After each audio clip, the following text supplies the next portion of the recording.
सीता सचिव सहित दो भाई, रघुवीर पुर पहुँचे जाई।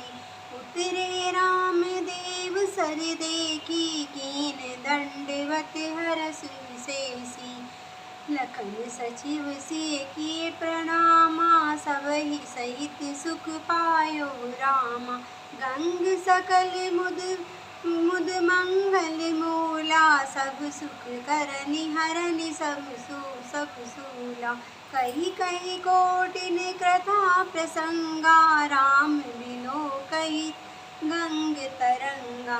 सचिन सानुजय प्रिय सुनाई, विबुध नदी महिमा दिखाई।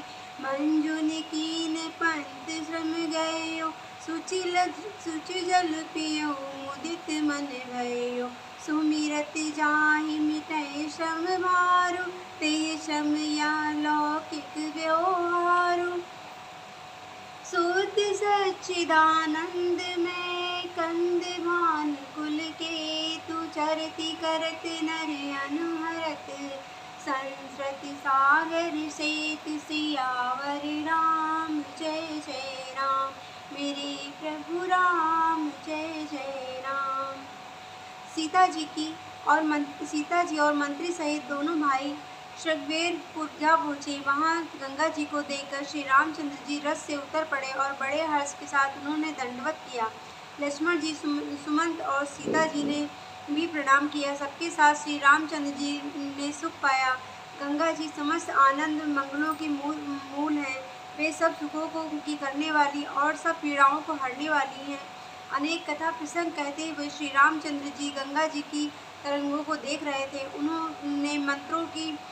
उन्होंने मंत्री को छोटे भाई लक्ष्मण जी की और प्रिया सीता जी को देव नदी गंगा जी की ओर की बड़ी महिमा सुनाई। इसके बाद सबने स्नान किया, जिससे मार्ग का सारा श्रम थकावट दूर हो गई और पवित्र जल पीते ही मन प्रसन्न हो गया। जिनके स्मरण मात्र से ही बार बार जन्म में और मरने का महान श्रम मिट जाता है, उनको श्रम होना यह केवल लौकिक व्यवहार नर नीला ही है।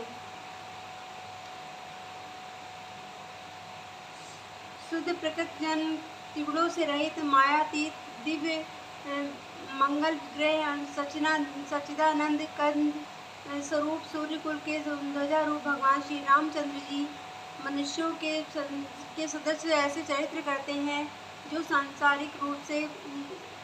संसार रूपी समुद्र से पार उतरने के लिए पुल के समान है। यहाँ सुधि गृह निषाद जब पाई, मुदित लिए प्रिय बंधु बुलाई। लिए फल मूल भेंट भरी बारा, मिलई चले ही हर्ष अपारा। जब निषाद राजगुरु ने यह खबर पाई, तब आनंदित होकर उसने अपने प्रियजनों और भाई बंधुओं को बुला लिया और भेंट देने के लिए फल फूल कंद लेकर और उन्हें भारों महंगियों में भरकर मिलने के लिए चल दिए। उसके हृदय में हर्ष का पार नहीं था। करी दंडवत भेंट धरी आगे, प्रभु विलोकत अति अनुरागे। सहज सनेह विवस रघुराई, पूछी कुशल निकट बैठाई। नाथ कुशल पद पंकज देखी, भयो भाग भाजन जन देखी। देव धरनि भनु धाम तुम्हारा, मैं जनु नीच सहित परिवारा। कृपा करियो पुर धारियो पाई, थापै धनु सब लोक सियाऊ। जयो सत्य सबु सखा सुजाना, मोह दीन पितु आय सियाना। बरस 410 भासु बने, मुनि वृत्त वेसु आहार। ग्राम बासु नहीं उचित सुनी,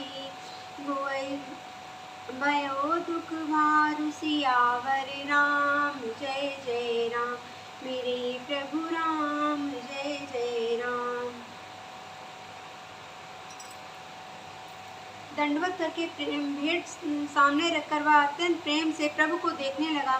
श्री रघुनाथ जी ने स्वाभाविक स्नेह के वश होकर उसे अपने पास बैठाकर कुशलता पूछी। निषाद राज ने उत्तर दिया, हे नाथ, आपके चरण कमलों के दर्शन से ही कुशल हूँ मैं। आपके चरण बिंदु के दर्शन कर आज मैं भाग्यवान पुरुषों की गिनती में आ गया हूँ। हे देव, यह पृथ्वी, धन और घर सब आपका ही है।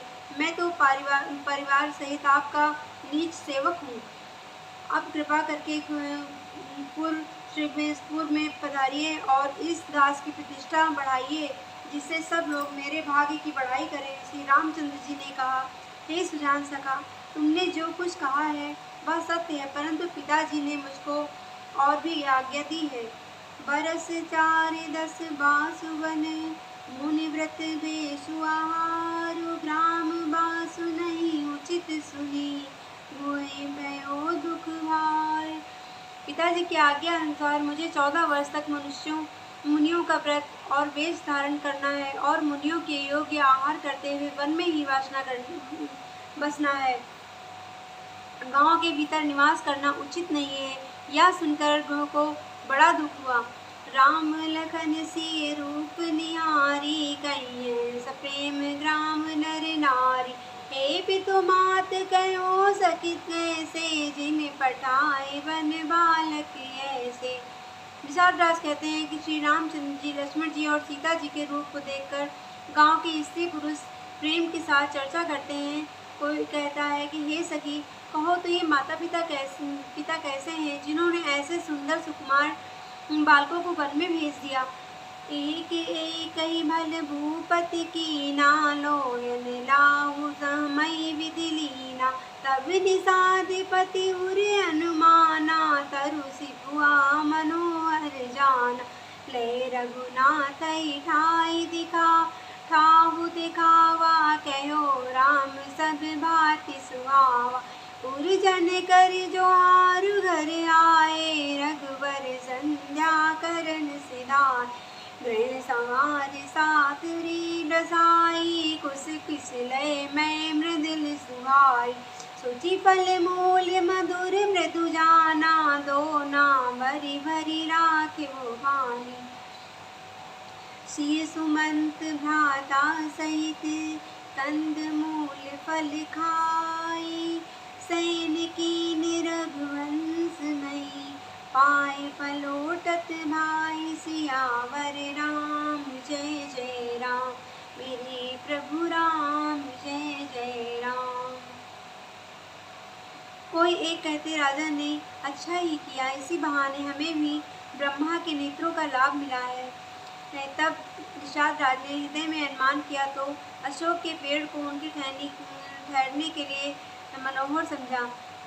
उसने श्री रघुनाथ जी को ले जाकर वह स्थान दिखाया। श्री रामचंद्र जी ने देखकर कहा कि यहाँ सब प्रकार से सुंदर है। पूर्ववासी लोग जौहार वंदना करके अपने अपने घर लौटे और श्री रामचंद्र जी संध्या करने पधारे। उन्हें इसी बीच कुश और कोमल पत्तियों की कोमल और सुंदर सातरी सजाकर बिछा दी और पवित्र मीठे और कोमल देख कर दोनों में भर के फल फूल और पानी रख दिया, अथवा अपने हाथ से फल मूल दोनों में भर कर रख दिए। सीता जी, सुमंत जी और भाई लक्ष्मण जी सहित कंद मूल फल खाकर रघुकुल मणि श्री रामचंद्र जी लेट गए। भाई लक्ष्मण जी उनके पैर दबाने लगे। उठे लखन प्रभु सोवत जानी, कई सचिव सोवत मृदुबानी। कछुक दूर सजीबान सरागन, जागन लगे बैठी वीरासन। फिर प्रभु श्री रामचंद्र जी को सोते जानकर लक्ष्मण जी उठे और कोमलवाड़ी से मंत्री सुमंत जी को सोने के लिए कहकर वहां से कुछ दूर पर धनुष बाण से सजकर विरासन में बैठकर जागने पहरा